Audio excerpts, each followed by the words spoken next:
একজন মা দেখি বিলাপ করে বলতেছে, আমার ছোট বাচ্চাটারে আমি কত কষ্ট করে মানুষ করছি।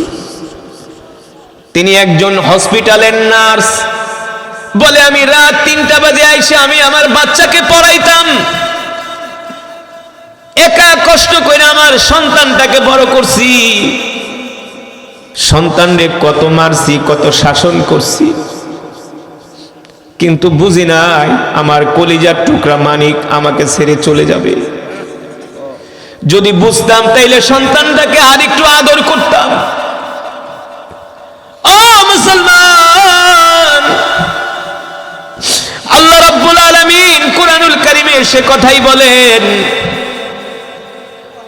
এ দুনিয়ার মানুষ, তোমরা দুনিয়া নিয়া পড়ে থেকো না, দুনিয়া তোমাদের থাকার জায়গা না। ঠিক কিনা বলেন? তোমরা মৃত্যুকে যতই অপছন্দ করো না কেন, মৃত্যু থেকে তোমরা যতই পলায়ন করার চেষ্টা করো না কেন, কুল ইন্নাল মাউতাল্লাযী তাফিররুনা মিনহু ফাইন্নাহু মুলাকীকুম সুম্মা তুরাদ্দুনা ইলা আলিমিল গায়বি ওয়াশ শাহাদাতি ফায়ুনাব্বিউকুম বিমা কুনতুম তা'মালুন। আল্লাহু আকবার। আল্লাহ রাব্বুল আলামিন বলে, দুনিয়ার মানুষ, তোমরা মৃত্যু থেকে যতই বাঁচার চেষ্টা করো না কেন, মৃত্যু থেকে তোমরা কেউ বাঁচতে পারবে না। মৃত্যু তোমাদের সাথে সাক্ষাৎ করবেই করবে। ঠিক কিনা বলেন? এই পৃথিবীতে সবাই বাঁচতে চায়, কিন্তু আল্লাহ তাআলা বলে, পারবি না, পারবি না, বাঁচতে পারবি না। কারণ হায়াতের মালিক দুনিয়ার কোন রাজা বাদশা নয়, হায়াতের মালিক হলাম আমি আল্লাহ। ঠিক কিনা বলেন? আল্লাহ রাব্বুল আলামিন বলেন, ইদা জাআ আজালুহুম লা ইস্তাখিরুনা সাআতাও ওয়া লা ইস্তাকদিমুন। আল্লাহ তাআলা কোরআনুল কারীমের মধ্যে বলেন, হে দুনিয়ার মানুষ, আমি আল্লাহ তোমাদেরকে একটা নির্ধারিত হায়াতের জিন্দেগি দিয়া দুনিয়াতে পাঠাইছি। 1 মিনিট আগেও তোমাদের মৃত্যু হবে না, 1 মিনিট পরেও হবে না। আমি আল্লাহ তোমাদেরকে যতটুকু রিজিক দিয়েছি, একটা ভাত অবশিষ্ট থাকা অবস্থায় তোমাদের মৃত্যু হবে না। ঠিক কিনা বলেন? আল্লাহ তাআলা বলেন, যতটুকু হায়াত দিয়ে আমি দুনিয়াতে পাঠিয়েছি, পৃথিবীর কোনো মানুষ তোমাদেরকে মারতে পারবে না। যখন তোমাদের হায়াতের জিন্দেগি শেষ হয়ে যাবে, পৃথিবীর কোনো রাজা বাদশাও তোমাদেরকে বাঁচাতে পারবে না। পারবে? ওমা তাদরি নাফসুম মাযা তাকসিবু গাদা ওমা তাদরি বিআইয়ি আরদিন তামুত। আল্লাহ রাব্বুল আলামিন বলে, এ দুনিয়ার মানুষ, কি নিয়ে তোমরা গর্ব করো, কি নিয়ে অহংকার করো? আল্লাহ রাব্বুল আলামিন বলেন, আমি আল্লাহ মানুষকে এত দুর্বল করে সৃষ্টি করছি, মানুষ জানে না আগামীকাল মানুষ কি খাবে। ওমা তাদরি নাফসুম মাযা তাকসিবু গাদা। আল্লাহ তাআলা বলে, মানুষ জানে না সে আগামীকাল কি খাবে। আপনি আমি আগামীকাল কি খাবো জানি? জানি? জানি না। প্ল্যান করছেন আগামীকাল খাবেন গরুর গোশত, মুরগির গোশত কিংবা মাছ, হঠাৎ করে রাস্তায় গেছেন, সিএনজি একটা দিছে পায়ের উপরে উঠায়া, তাড়াতাড়ি আপনাকে অ্যাম্বুলেন্সে করে নিয়ে গেছে ঢাকা মেডিকেল।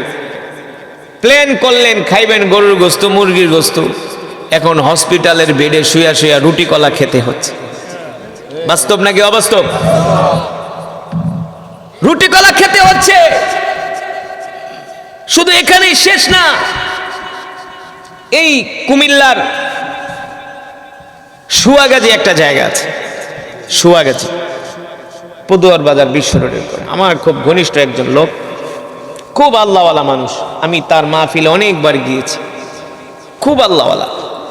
যেদিন চাঁদ উঠবে, চাঁদ মানে রোজা যেদিন হবে, তারাবির যেদিন রাত্রে তারাবি শুরু হবে না, প্রথম রোজার দিন, তো সবাই রমজানের প্রথম রোজার দিন একটু সেহেরির জন্য একটু ভালো খাবারের আয়োজন করে না? সে বাজার থেকে গোশত আনছে, গোশত এনে তার স্ত্রীকে বলছে, শোনো গোশতগুলো রান্না করবা, সেহরির সময় আমরা খাবো, মসজিদে ইমাম সাহেব খাবে, আলেম ওলামাদেরকে খাবার দিব। স্ত্রী গোস্ত ঠিকই রান্না করছে, ওই আল্লাহর বান্দা তারাবি পড়া এশার সালাত তারাবি আদায় করে বাসায় আসছে। বাসায় এসে আমার শরীরটা যেন কেমন ভালো লাগতেছে না, আমার শরীরটা যেন কেমন ভালো লাগছে না, আমাকে একটু মাথায় তেল পানি ডলা দাও। তো যতই তেল পানি ডলে ততই সে আস্তে আস্তে করে অসুস্থতার দিকে যাচ্ছে, শরীর ঘামায় গেছে, ঘামাক্ত হয়ে গেছে। ওই আল্লাহর বান্দা রাত 12টা বাজে ইন্তেকাল করছে। অথচ সে পরিকল্পনা করছিল গরুর গোস্ত দিয়া সেহরি খাবে। ওমা তাদরি নাফসুম মাযা তাকসিবু গাদা। যুবক রে, এই যুবক তোমাদের কিভাবে বুঝাবো? এই যৌবন থাকবে না, এই শক্তি থাকবে না, এই বয়স থাকবে না, সব কিছু শেষ হয়ে যাবে। ঠিক কিনা বলে? শেষ হয়ে যাবে, চামড়া ঘুচিয়ে যাবে। কারি আসাদ এখন তোমাদেরকে যেভাবে তেলাওয়াত শুনাইতেছে, 10 বছর পরে শক্তি আর থাকবে না। থাকবে? চামড়া ঘুষায় যাব, চুল পেকে যাবে, সাদা হয়ে যাবে, দুইজনে ধৈর্য ধরে স্টেজে উঠাইতে হবে। বার্ধক্য চলে আসবে, বার্ধক্য চলে আসবে। সুতরাং টাকা পয়সা, বাড়ি গাড়ি, অর্থবিত্ত, ক্ষমতা নিয়ে অহংকার করার, বাহাদুরি করার কিছুই নাই। মাটির মানুষ, মাটিতেই যেতে হবে। মিনহা খালাকনাকুম ওয়া ফিহা নুঈদুকুম ওয়া মিনহা নুখরিজুকুম তারাতান উখরা। মাটির মানুষ, মাটিতেই শোয়ানো হবে। সুতরাং অহংকার করো না। আল্লাহ তাআলা বলছেন অহংকার করো না। ওয়া মা তাদরি বিআইয়ি আরদিন তামুত। পরবর্তী আয়াতে আল্লাহ কি বলছেন? প্রথম আয়াতে আল্লাহ বলছেন মানুষ জানে না আগামীকাল সে কি খাবে। কে বলছেন? আসলে তো আমরা জানি না। আমরা পরিকল্পনা করি একটা, আর আল্লাহ তাআলা লেখা রাখেন আর একটা। কিন্তু আল্লাহ তাআলার পরিকল্পনাই হর উত্তম পরিকল্পনা। ঠিক কিনা? বিশ্বাস করেন কি করেন না? আপনি আমি চাইলেও শক্তি দিয়ে কিছু করতে পারবো না? পারবো? আল্লাহ যদি কপালে না লেখে। ঠিক কিনা বলেন? পরবর্তী আয়াতে আল্লাহ তাআলা বলছেন ওয়া মা তাদরি বিআইয়ি আরদিন তামুত। মানুষ জানে না কোন জমিনে তার মৃত্যু হবে। মানুষ জানে না, কথা কানা, মানুষ জানে না কোন জমিনে তার, সবাই জোরে বলেন, মানুষ জানে না কোন জমিনে তার। আমরা জানি। আরেক ঘটনা, জামিয়া রহমানিয়া মাদ্রাসার প্রধান মুফতি, তার ফ্যামিলি এই গতকালকের আগের দিন কুমিল্লায়, মা আমি ঢাকায় যা তোমার বাসায় পৌঁছে ফোন দিব। কথা বলেন, বাবাকে আদর করে বলছে, বাবা আবু যাইতেছি, দোয়া করো, তোমাকে আমি ঢাকায় যা ফোন দিতেছি না, মা তোমার যা লাগে বইলো, আমি ঢাকায় যাচ্ছি। কয়েক ঘন্টার ব্যবধান, কয়েক ঘন্টার ব্যবধান। এই যে সন্তান বাড়ি থেকে বের হয়েছে, মা জানে না আর কোনোদিন দুনিয়াতে সন্তানের সাথে সাক্ষাৎ হবে না। সন্তানও জানে না কোনোদিন আর মায়ের সাথে সাক্ষাৎ হবে না। স্বামী জানে না স্ত্রীর সাথে আর কোনোদিন সাক্ষাৎ হবে না। স্ত্রীও জানে না স্বামীর সাথে আর কোনোদিন সাক্ষাৎ হবে না। কখন মৃত্যু চলে আসে আমরা কেউ জানি না। জানেন কি? জানেন কে? আল্লাহ তাআলা মৃত্যুটাকে কেন গোপন রাখলেন? কখন মৃত্যু হবে, কারণ কি? গোপন রাখার কারণ হলো যাতে আমরা গুনাহ থেকে বেঁচে থাকি, সবসময় ইবাদতের উপরে মগ্ন থাকি। ঠিক কিনা বলেন? আমি 2017 সনে যখন মিশরে পড়াশোনা করতাম, একবার আমি মিশর থেকে বাংলাদেশে আসছিলাম। মিশর থেকে বাংলাদেশে আসতেছি, কায়রো থেকে ফ্লাইটে উঠছি, দুবাইতে এসে নামছি। দুবাই এয়ারপোর্টে থেকে যখন আমি বাংলাদেশে বিমানে উঠব, যখন বাংলাদেশে বিমানে উঠব, আপনাদের এই কুমিল্লার বুড়িচং একটা জায়গা আছে, বুড়িচংয়ে দুইটা যুবক দেখি ইমিগ্রেশনের কাছে বৈশা বৈশা কান্না করতেছে। আমি চিন্তা করলাম হয়তো আমাদের দেশের মানুষ আরবি টারবি জানে না, ভাষা জানে না, পাসপোর্টে হয়তো বা ভিসা টিসায় যে কোনো একটা প্রবলেম হয়েছে। আমি দৌড়ে গেলাম, ভাই কোনো সমস্যা? আমাকে ধরে বলো, হুজুর আপনারা তো আমরা চিনি, আমাকে ধইরা জড়ায় ধইরা কান্না করে দিছে। কান্না করেন কেন? বলে হুজুর কি বলবো, আমাদের বাড়ি কুমিল্লা বুড়িচংয়ে। আমার বাবা 28 বছর আগে দুবাইতে আসছে। কত বছর আগে? 28 বছর আগে দুবাইতে এসে ব্যবসা প্রতিষ্ঠান দিয়েছে। আমাদেরকে পড়াশোনা করায় দুবাইতে এনে তিনি আমাদেরকে ইস্টাবলিশ করছে, বড় ব্যবসা দিয়ে দিছে। এখন বাবা বলতেছে আমার আর বিদেশ করতে ভালো লাগে না। বিদেশ আসলেই আরামের জায়গা না। যারা বিদেশে, এখানে যারা ছিলেন দুই একজন যদি প্রবাসী থাইকা থাকেন, অনেক কষ্ট, অনেক কষ্ট না? আর দুবাইতে যে গরম, মিডল ইস্টে যে গরম, অনেক কষ্ট। যত টাকা কামাক আসলে শান্তি নাই। শান্তি কেবল মাতৃভূমিতে না? মায়ের যেখানে মা যেখানে আমাকে দুধ খাওয়ায় বড় করছে, ওই মাটির মতো শান্তি পৃথিবীর আর কোথাও পাবেন, কোথাও পাবেন। বাবা বলতেছে আমি আর থাকবো না দুবাইতে, তোমরা ব্যবসা বাণিজ্য করো, আমি দেশে চলে যাই। তো দেশে আসবে 1 সপ্তাহ আগের থেকে তারা মার্কেট করতেছে আত্মীয় স্বজনের জন্য। সবকিছু ব্যাগ ট্যাগ গুছিয়ে আগামীকাল সকাল দুপুর 12টায় ফ্লাইট, সে সকাল 7টা বাজে এয়ারপোর্টের উদ্দেশ্যে রওনা দিবে।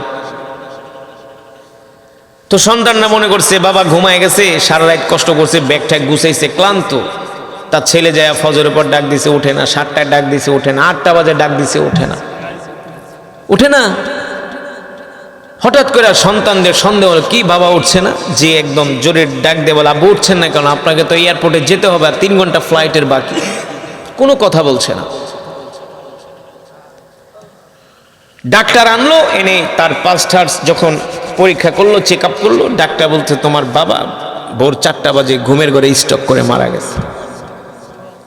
অথচ তার ইচ্ছা ছিল যে শেষ জীবনটা এসে দেশে কাটাবে না, মা বাবার সামনে তার মৃত্যু হবে। কিন্তু আল্লাহ রাব্বুল আলামিন বলেন না, ওয়ামা তাদরি বিআই আরদিন তামুত। মানুষ জানে না কোন জমিনে তার মৃত্যু হবে, ঠিক কিনা বলেন? মুসলমান, আল্লাহ রাব্বুল আলামিন সে কথাই বলেন, হে দুনিয়ার মানুষ, তোমরা দুনিয়ার অর্থের পিছনে পড়ো না, ক্ষমতার পিছনে পড়ো না। ক্ষমতা অর্থের পিছনে পড়ে তোমরা তোমাদের জিন্দেগিটাকে নষ্ট করে দিও না, কারণ এই দুনিয়া তোমাদের থাকার জায়গা নয়। আর তোমরা টাকা পয়সা অর্থবিত্ত দিয়া, ধন সম্পদ দিয়ে যদি তোমরা মনে করো তোমরা সফল হয়েছো, আল্লাহ রাব্বুল আলামিন বলেন না, দুনিয়ার অর্থবিত্ত, টাকা পয়সা, ক্ষমতা, এগুলো তোমাদের সফলতা নয়। একজন মুমিনের আসল সফলতা হলো, আল্লাহ তাআলা কোরআনুল কারীমের মধ্যে বলছেন, আল্লাহ তাআলা কোরআনুল কারীমের মধ্যে বলছেন, ওয়ামাল হায়াতুদ দুনিয়া ইল্লা মাতাউল গুরুর। আল্লাহ তাআলা বলছেন একজন মানুষের জীবনের সবচেয়ে বড় সফলতা হলো জাহান্নামের আগুন থেকে বেঁচে থাকা। যে জাহান্নামের আগুন থেকে বেঁচে গেল, আল্লাহ তাআলা বলেন সে সফল হয়ে গেল। আল্লাহু আকবার। ও মুসলমান, এই কারণে আল্লাহর নবী, বিশ্ব নবী রাহমাতুল লিল আলামিন সাহাবায়ে কেরামদের সামনে বসে বসে মৃত্যুর আলোচনা করছেন। এ সাহাবীরা, এই দুনিয়া ছেড়ে একদিন চলে যেতে হবে। মালাকুল মউত আমাদের সামনে আসবে, তোমাদের সামনে আসবে। মালাকুল মউত সবাইকে পাকড়াও করবে। মালাকুল মউতের হাত থেকে আমরা কেউ বাঁচতে পারবো না। এবার আল্লাহর নবী, বিশ্ব নবী বলে, এ সাহাবীরা, যখন একজন বদকার বান্দার জান কবজ করার জন্য মালাকুল মউত আসবে, তখন ভয়ঙ্কর একটা চেহারা নিয়ে আসবে, আর হাতের মধ্যে লোহার একটা বড় রড নিয়ে আসে। একজন নাফরমান, যে নামাজ পড়ে না, রোজা রাখে না, আল্লাহর দিন মানে না, আল্লাহর হুকুম মানে না, আল্লাহর সাথে নাফরমানি করে, এমন নাফরমান বান্দার যখন জান কবজ করার জন্য মালাকুল মউত জমিনে আসে। আল্লাহ তাআলা নির্দেশ দিয়া দেয়, এ মালাকুল মউত, আমার ওই নাফরমান বান্দার জান কবজ কইরা নিয়ে আস। ওই বান্দার হলো বদকার বান্দা, দুনিয়াতে আমার হুকুম মানে নাই, নামাজ পড়ে নাই, রোজা করে নাই, যা যা তার জান কবজ কইরা নিয়ে আস। তখন মালাকুল মউত আজরাইল জাহান্নাম থেকে বড় একটা লোহার রড হাতে নিয়ে জমিনে আসে। আসার পরে ওই ব্যক্তির সামনে যায় দাঁড়ায়, আর মালাকুল মউতকে দেখার পরে বদকার ব্যক্তির চোখ দুইটা বড় বড় হয়ে যায়। দেখবেন কিছু মানুষ মৃত্যুর সময় বড় বড় চোখ করে তাকায়, চেহারা বিকৃত হয়ে যায়, অস্বাভাবিক আচরণ করে, অস্বাভাবিক আচরণ করে। কারণ কি? কারণ কি? মালাকুল মউতকে দেখার পরে তার প্যালপিটেশন শুরু হয়ে যায়, তার কলিজা শুকায় যায়। মালাকুল মউতের ভয়ঙ্কর চেহারা দেখার পরে সে পিপাসার্ত হয়ে যায়। সাহাবায়ে কেরাম প্রশ্ন করলেন, ওগো আল্লাহর রাসূল, তখন যদি তাকে পানি খাওয়ানো হয় তার কলিজা ঠান্ডা হবে নাকি, পিপাসা নিবারণ হবে নাকি? আল্লাহ রাসূল বলেন, সারা পৃথিবীর সমুদ্রের পানিও যদি তাকে পান করানো হয়, মালাকুল মউতকে দেখার পরে তার ভয়ে কলিজা শুকায় যায়, সারা পৃথিবীর সমুদ্রের পানি দিলেও তার কলিজা ঠান্ডা হবে না। এমন ভয়ঙ্কর অবস্থা হয়ে যায়। এই কথা শোনার পরে হযরত সাহাবায়ে কেরাম ভয় পেয়ে গেলেন। মসজিদে নববীতে কান্নার রোল পড়ে গেল। হায়রে, কিভাবে আমরা মৃত্যু থেকে বাঁচব? কিভাবে আমরা মৃত্যুর যন্ত্রণা থেকে বাঁচব? এ তো এক ভয়ঙ্কর অবস্থা। সাহাবায়ে কেরামের আর্তনাদ দেখে, সাহাবায়ে কেরামের কান্না দেখা আল্লাহর নবী, বিশ্ব নবী রহমাতুল লিল আলামিন তিনি পেরেশান হয়ে গেলেন। সাহাবায়ে কেরামদেরকে আশ্বস্ত করলেন, এ সাহাবীরা, তোমরা ভয় পেও না। আমি তো বললাম বদকারদের মৃত্যুর অবস্থা, যারা বদকার হবে তাদের জান মালাকুল মউত ভয়ঙ্কর ভাবে জানটাকে কবজ করবে, তাকে এমন ভাবে আইসা শাস্তি দিবে, লোহার রড দিয়া পিটিয়ে পিটিয়ে তার রূহকে বের করা হবে। এই কারণে দেখবেন কিছু মানুষ মৃত্যুর আগে কিন্তু তার হাত পা গুলো অবশ হয়ে যায়। কারণ কি জানেননি? কারণ ওই রূহ ভয়ে আঙ্গুলের পায়ের চিপার নিচে চলে আসে, হাতের পায়ের চিপার মধ্যে রূহ চলে আসে ভয়ে। মালাকুল মউত রড দিয়া পিটিয়ে পিটিয়ে তার আত্মাকে বের করে। গুনাহগার যারা বদকার তাদের আত্মাগুলো এত কষ্ট দেয় মৃত্যুর সময়, পুরো শরীর তাদের ব্যথা হয়ে যায়। এই কারণে আল্লাহ রাসূল বলছেন, তোমরা যখন মুর্দারকে গোসল করাইবা তখন জোরে জোরে ধরবা না। কারণ মুর্দারের পুরো শরীর থাকে ব্যথা, পুরো শরীর ব্যথা হয়ে যায়। তাকে জোরে জোরে ফেলবা না, আস্তে আস্তে তাকে ধরবা। এই কথা শোনার পরে সাহাবায়ে কেরাম পেরেশান হয়ে গেলেন। আল্লাহ নবী দেখলেন সাহাবারা ভয় পেয়ে গেছে। এবার আল্লাহ রাসূল বললেন, ও সাহাবীরা, এ তো গেল বদকারদের মৃত্যুর অবস্থা, কিন্তু যারা জান্নাতি হবে মৃত্যুর সময় তাদের কোনো চিন্তা নাই, কোনো পেরেশান নাই। সুবহানাল্লাহ, জোরে বলেন সুবহানাল্লাহ। আমরা নেককার মৃত্যু চাই কি চাই না? চাই না? জান্নাতি মৃত্যু চাই কি চাই না? আল্লাহ রাসূল আমাদেরকে একটা দোয়া শিখায়া গেছেন। আল্লাহ রাসূল বলছেন, উম্মত, এই দোয়াটা তোমরা বেশি বেশি করে আল্লাহ তাআলার দরবারে করবা, তাহলে আল্লাহ তাআলা তোমাদেরকে জান্নাতি মৃত্যু দিবে। সুবহানাল্লাহ বলেন। দোয়াটা শিখবেন? বলবো? আল্লাহ রাসূল এই দোয়াটা বেশি বেশি করতেন। আল্লাহুম্মা রযুকনি শাহাদাতান ফি সাবিলিক ওয়াজআল মাউতি ফি বালাদি রাসূলিক। সুবহানাল্লাহ বলেন। আল্লাহ রাসূল দোয়া করতেন, আল্লাহ, মৃত্যু তো দিবেন, এই মৃত্যুটা আমাদেরকে মদিনার মাটিতে মৃত্যু দিন। আল্লাহ মৃত্যু তো দিবেন, এই মৃত্যুটা আমাদেরকে শহীদ মৃত্যু দিয়েন। সুবহানাল্লাহ বলেন। আল্লাহ তাআলার কাছে দোয়া করবেন, আল্লাহ মৃত্যু তো দিবেন, আল্লাহুম্মা রযুকনি শাহাদাতান ফি সাবিলিক, শাহাদাতের মৃত্যু দিয়েন। যদি আপনি গাড়ি অ্যাক্সিডেন্টেও মারা যান, আল্লাহ তাআলা আপনাকে শাহাদাতের মৃত্যু দিবে। যদি পানিতে ডুইবা মারা যান, আল্লাহ তাআলা আপনাকে শাহাদাতের মৃত্যু দিবে। কারণ আপনি তো সব সময় আল্লাহ তাআলার কাছে শাহাদাতের মৃত্যু কামনা করছেন। অসুস্থ হয়ে মারা গেল, আল্লাহ তাআলা আপনাকে শাহাদাতের মৃত্যু দিবেন। পেটের পীড়ায়, পেটের রোগ অনেক কষ্ট, এই পেটের রোগে যদি কেউ মারা যায়, আল্লাহ তাআলা রাসূল বলেন আল্লাহ তাআলা তাকে শাহাদাতের মৃত্যু দিবে। তার মানে মুমিনের কোনো চিন্তা নাই। চিন্তা আছে? মুমিনের জন্য মৃত্যুটা হলো হাদিয়া, উপঢৌকন। কারণ মুমিন তো মৃত্যুর পরে আল্লাহ তাআলার সাক্ষাৎ পাবে, ঠিক কিনা বলেন? কেমন মুমিনের জন্য মৃত্যুটা আনন্দ। একজন দুলা বিয়ে করতে গেলে যেমন আনন্দ, মুমিনের কাছে মৃত্যুটা তেমন আনন্দ।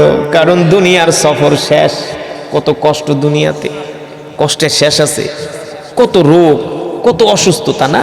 ডায়াবেটিস, প্রেশার, হার্ট, কিডনি, কত সমস্যা। খাইলেও সমস্যা, না খাইলেও সমস্যা।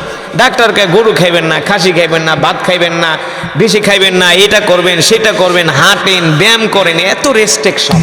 শান্তি আছে? শান্তি আছে? যখন টাকা ছিল না তখন খাবারের রুচি ছিল। কথা কয় না? কথা কয় না? যখন টাকা ছিল না তখন বাজারে যায় 1 কেজি রসগোল্লা একসাথে খাইতে পারতেন। আর ওখানে টাকা হয়েছে, ডাক্তার কাছে সব নিষেধ, ডায়াবেটিস। শান্তি আছে? দুনিয়া কিন্তু একটা ধোঁকা। দুনিয়া কি ধোঁকা? এটা আসলে শান্তির জায়গা না। আপনি ভালো করে চিন্তা করেন, ভালো করে চিন্তা করেন। অর্থ কামাইতে কামাইতে জীবন শেষ করে দিচ্ছেন, এখন মনে করছেন একটু বৈশা আরামে এসে খাবেন, না? পাওয়ার উপর পাতুইলা কিসের? গেছেন হসপিটালে, টেস্ট করে রাখা তোমার এই রোগ সেই রোগ, শান্তি করতে গা। এখন তার রাত্রে ঘুমায় না। তার মানে দুনিয়া শান্তির জায়গা না, একটা অশান্তির জায়গা। আপনি যদি 50 বছর বাঁচেন মিয়া, এই 50 বছর ভিতরে আপনি 10টা বছরও শান্তিতে থাকতে পারেন নাই। হিসাব নিকাশ করে দেখেন। মামলা, আইন, আদালত, কোর্ট কাছারি, হাসপাতাল, এই বিচার, ওই সাল্লিশ, এই ঝামেলা, ওই ঝামেলা, জমি নিয়ে মামলা, আত্মীয় স্বজনের মামলা, নিজের পেরেশানি। হ্যাঁ, শান্তি আছে? দুনিয়া শান্তির জায়গা না। আল্লাহ নিজেই বলছেন এই দুনিয়াটা আমি বানাইছি খেলনা স্বরূপ। খেলনা স্বরূপ এই দুনিয়া মুমিনের জন্য শান্তি না। আল্লাহ রাসূলের হাদিস, আসসিজনুল মুমিনি ওয়া জান্নাতুল কাফির। এই দুনিয়াটা কাফেরের জন্য হলো জান্নাত, আর মুমিনের জন্য হলো জেলখানা। কে বলছেন? আপনি যদি দুনিয়াতে এসে সুখ তালাশ করেন, আপনার মতো বোকার কেউ নাই। আপনারাই বলেন, এখানে যারা আছেন 5 ওয়াক্ত নামাজ জামাতের সাথে পড়েন, যারা 5টা ওয়াক্ত নামাজ জামাতের সাথে পড়েন, 5 ওয়াক্ত নামাজ জামাতের সাথে পড়ার পরে দুনিয়াতে আর কোনো বড় কিছু করার সুযোগ আছে? এক নামাজের পরে আর এক নামাজ, এক নামাজের পরে আর এক নামাজ, হ্যাঁ, এক আজানের পরে আর এক আজান, কোনো সুযোগ নাই। শুধু ডিউটি আর ডিউটি। রমজান মাসে রোজা রাখছেন, তাহাজ্জুদ পড়ছেন, ফজর পড়ছেন, কোরআন পড়ছেন, এই কাজ ওই কাজ, এই ব্যস্ততা, এই আমল, এই সে আমল। তাহলে আপনার দুনিয়াতে সুযোগ কোথায়? আল্লাহ রাসূল বিশ্বনবী রাহমাতুল লিল আলামিন সাহাবায়ে কেরামদের সামনে যখন মৃত্যুর আলোচনা করছিলেন, মৃত্যুর ভয়ঙ্কর কথা শুনে সাহাবায়ে কেরাম পেরেশান হয়ে গেলেন, ভয় পেয়ে গেলেন। আল্লাহ রাসূল সাহাবায়ে কেরামদের দিকে তাকায় বললেন, ও সাহাবীরা, তোমরা চিন্তা করো না, টেনশন করো না, তোমরা ভীত সন্ত্রস্ত হইও না। এ সাহাবীরা, আমি মৃত্যুর ভয়ঙ্কর অবস্থার কথা বললাম তাদের জন্য যারা দুনিয়াতে নাফরমানি করবে, আল্লাহর হুকুম আল্লাহর বিধান মানবে না, নামাজ পড়বে না, আল্লাহর হুকুম ছেড়ে দিবে, তাদের সাথে মালাকুল মউত এই আচরণ করবে। আর যারা দুনিয়াতে 5 ওয়াক্ত সালাত আদায় করবে, রমাদানের রোজা রাখবে, হালাল হারাম মেনে চলবে, আল্লাহর হুকুম মানবে, আল্লাহ তাআলা মালাকুল মউত আজরাইলকে যখন দুনিয়াতে পাঠাবে, আর মালাকুল মউতকে বলে দিবে, আজরাইল অমুক গ্রামে যাও, আমার ওই বান্দার জান কবজ করে নিয়ে আসো, কিন্তু সাবধান, আমার ওই বান্দারে কষ্ট দিবা না, ওই বান্দা হলো আমার পেয়ারা বান্দা। জোরে বলেন সুবহানাল্লাহ। ওই বান্দা হলো আমার পেয়ারা বান্দা। আমার বান্দা কোনোদিন নামাজ ছেড়ে দেয় নাই, কোনোদিন আমার বান্দা রোজা ছেড়ে দেয় নাই। আমার বান্দা রোজা রাখছে, পেটের ব্যথা শুরু হয়ে গেছে, কলিজায় পানির পিপাসায় কলিজা শুকায় গেছে, কিন্তু আমার বান্দা রোজা ভাঙে নাই। আমার বান্দা শত অসুস্থতার মধ্যেও মসজিদে যে জামাতে তাকবীরুল্লাহর সাথে নামাজ আদায় করছি। আমার বান্দা কোনোদিন ফজরের সালাত ছেড়ে দেয় নাই। এ মালাকুল মউত, আমার বান্দারে কষ্ট দিবা না।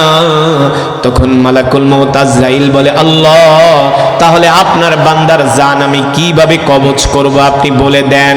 আল্লাহ তাআলা বলে, এ মালাকুল মউত, যাও জান্নাত থেকে একটা সাদা শুভ্র রুমাল নিয়ে যাও, আর একটা জান্নাত থেকে খুশবু নিয়ে যাও।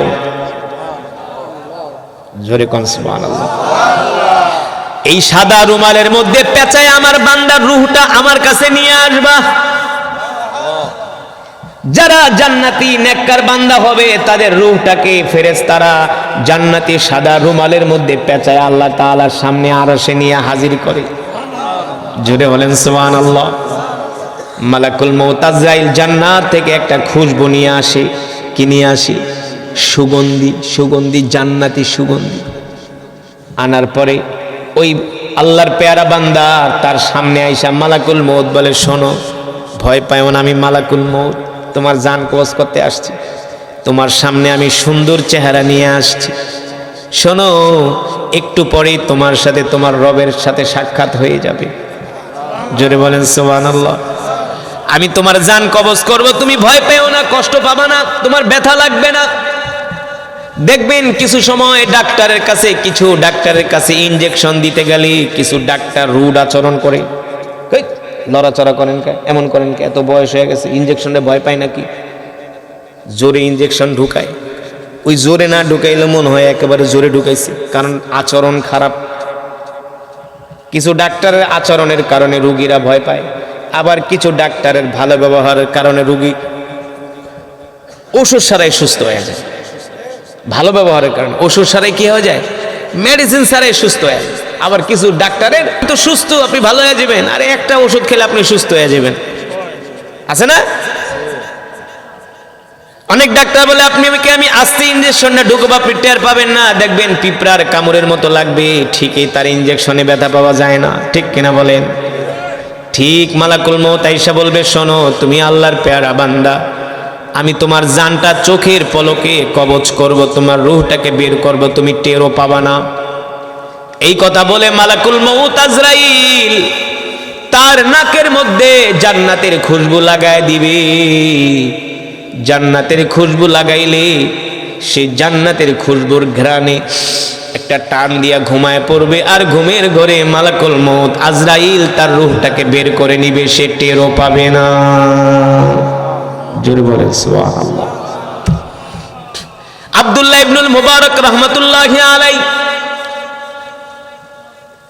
ইন্তেকালের 3 দিন পরে তার সন্তান তাকে স্বপ্ন দেখলেন আর প্রশ্ন করলেন, বুজুর্গ পিতা, দেখলাম আপনি মৃত্যুর সময় মুসকে মুসকে হাসতেছেন, কারণ কি? কিছু মানুষ তো মৃত্যুর সময় বিলাপ করে, ভয় পায়, চোখ বড় বড় করে তাকায়, চেহারা বিকৃত হয়ে যায়। দেখলাম আপনি মৃত্যুর সময় মুসকে মুসকে হাসতেছেন, কারণ কি? আব্দুল্লাহ ইবনুল মুবারক রাহমাতুল্লাহি আলাইহি বলেন, ও আমার ছেলে, ও আমার, পুরা গাড়ি একদম পিষিয়ে ফেলছে, 5 জন মারা গেছে, কিন্তু অলৌকিকভাবে একজন বেঁচে ছিল, একজন বেঁচে আছে, ছোট বাচ্চা, মাও নাই, বাবাও নাই, ভাইও নাই, বোনও নাই, শুধু একজন বেঁচে আছে। রাখে আল্লাহ, মারে কে? হ্যাঁ, রাখে আল্লাহ, মারে কে? আসলে বিষয়টা হলো, আল্লাহ তাআলা হাদিস শরীফে আসছে, আগে যখন মৃত্যু হইতো তখন আজরাইলকে মানুষ গালি দিত, আজরাইল, তুমি আমারে মারছো, তুমি আমার জান কবজ করছো। তখন আল্লাহ তাআলা বলছে, আজরাইল এখন থেকে আমি মানুষদেরকে এক একটা কারণ দেখায় মৃত্যু দিব। কারণ উসিলা, এক এক উসিলা আল্লাহ দুনিয়ার থেকে মানুষদেরকে নিয়ে নিবে, নাহলে তো আজরাইলকে গালাগালি করতো মানুষ।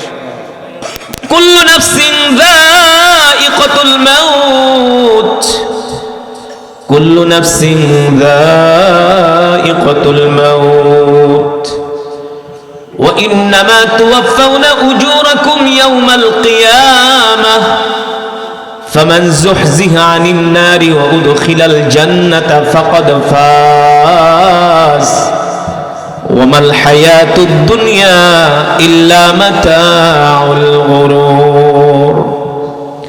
আল্লাহ রাব্বুল আলামিন বলেন, নবী হে আমার, দুনিয়ার মানুষদেরকে বলে দেন, প্রত্যেকটা মানুষকে মরতে হবে, প্রত্যেকটা মানুষকে মৃত্যুর স্বাদ গ্রহণ করতে হবে। ঠিক কিনা বলেন? আল্লাহ তাআলা বলেন, এ দুনিয়ার মানুষ, তোমরা কেউ বাঁচতে পারবে না। এই পৃথিবী তোমাদের আপন ঠিকানা নয়, এই পৃথিবী তোমাদের থাকার জায়গা নয়, এই পৃথিবীকে তোমরা আপন মনে করো না। এই পৃথিবীর টাকা পয়সা, অর্থবিত্ত, ক্ষমতা সব কিছু তোমাদেরকে একদিন ছেড়ে চলে যেতে হবে। ঠিক কিনা বলেন? তবে তোমার আমার যে মৃত্যু হবে বন্ধু, এই মৃত্যুটা কখন আসবে আল্লাহ তাআলা ছাড়া কেউ জানে না। জানে? কেউ জানে না। এই যে এবার ঈদের ছুটিতে আপনারা দেখেছেন দৌলদিয়া ফেরিঘাটে একটা বাস নিয়ন্ত্রণ হারায়া নদীর মধ্যে, পদ্মা নদীতে বাসটা ডুবে গেছে। একজন বাবা বলতেছে, আমার একজন মেয়ে বয়স 12 বছর, 18 পারার কোরআনের হাফেজা। কত পারার? 18 পারার কোরআনের হাফেজা, মাত্র 12 বছর বয়স।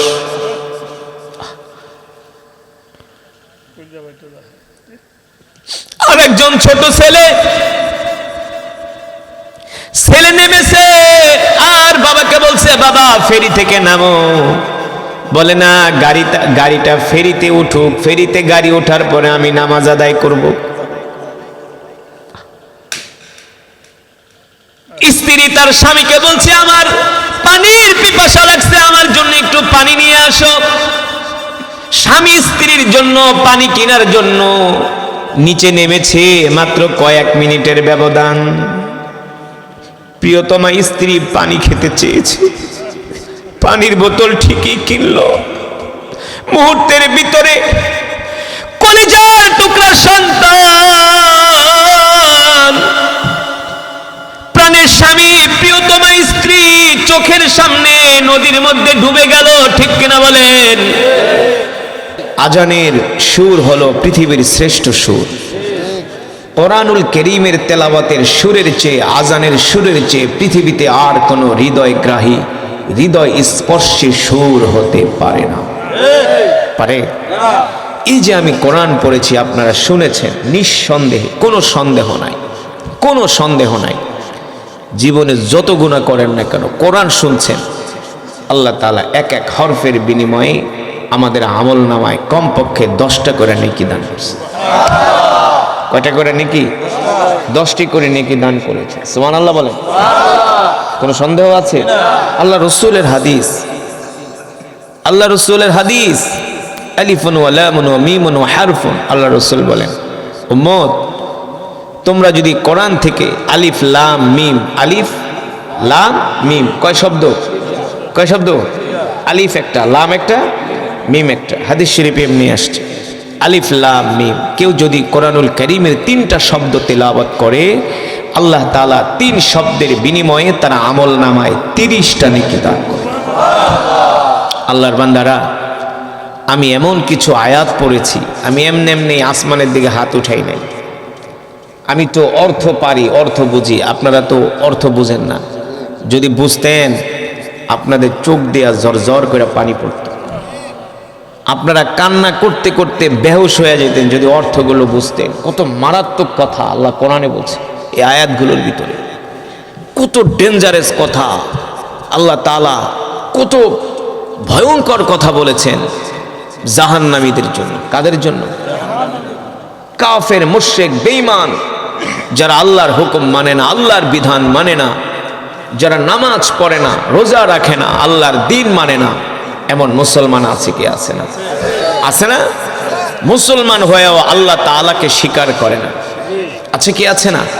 মুসলমান হয়েও তারা কোরআনের বিরোধিতা করে, ইসলামের বিরোধিতা করে, আছে না? মসজিদে আসে না, মসজিদের ধারে কাছেও যায় না, অথচ যারা নামাজ পড়ে ইসলাম মানে তাদেরকে গালাগালি করে, আছে কি? আছে না?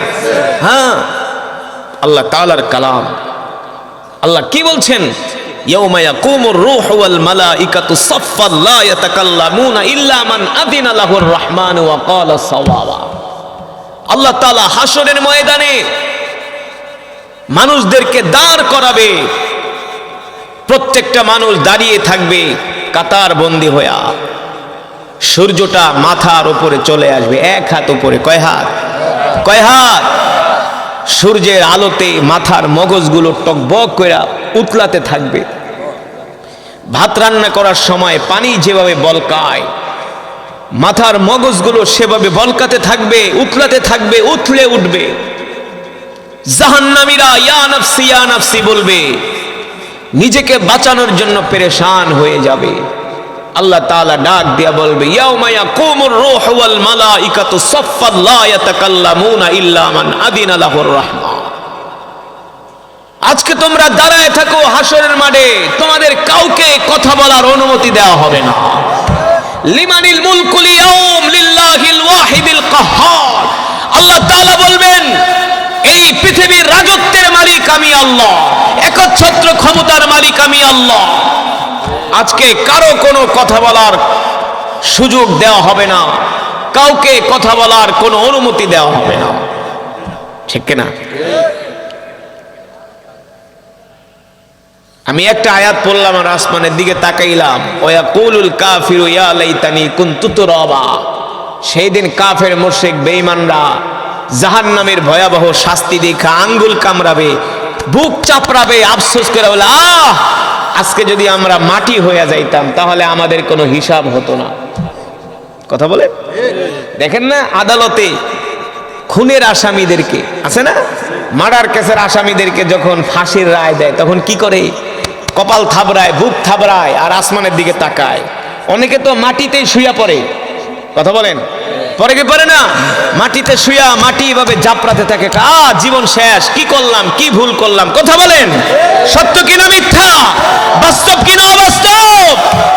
আত্মীয় স্বজনের দিকে তাকায়, জড়ায় ধরে, মায়ের জড়ায় ধরে, বাপের জড়ায় ধরে, আমারে বাঁচাও না, পুলিশ এসে টান দিয়া নিয়ে যায়। মাটিতে শুয়া পড়ে 4-5 জন শেষরাইতে হেসরাইতে নিয়ে যায়। দুনিয়ার অবস্থা যদি এমন মারাত্মক হয়, হাসরের ময়দানে কি অবস্থা হবে? চিন্তা করা যায়? চিন্তা করা যায়? চিন্তা করার বিষয়, ঠিক কিনা বলেন মুসলমান? সুতরাং এই পৃথিবীতে আমরা কেউ থাকতে পারবো না। পারবো? কেউ পারছে? আপনাদের এলাকায় এমনও মাতবর ছিল যাদের আঙ্গুলের ইশারায়, হাতের ইশারায়, চোখের ইশারায় বিচারের রায় পাল্টে যেত। কথা হয় না?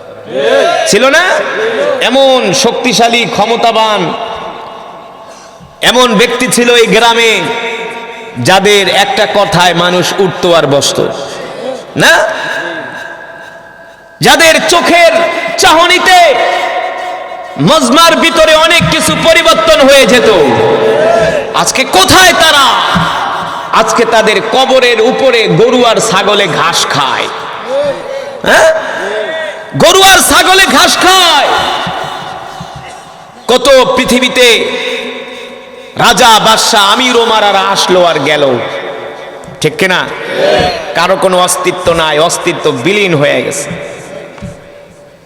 কেউ পৃথিবীতে থাকতে পারবে না, এই পৃথিবীর থাকার জায়গা নয়। যতই শক্তিশালী রাজা বাদশা হোক না কেন, প্রত্যেককেই 3.5 হাত। মুসলমান, আল্লাহ তাআলার প্রিয় বান্দারা, আল্লাহ তাআলা এই কোরআন নাজিল করেছেন বিশ্ব নবীর উপরে, ঠিক না? বিশ্ব নবীর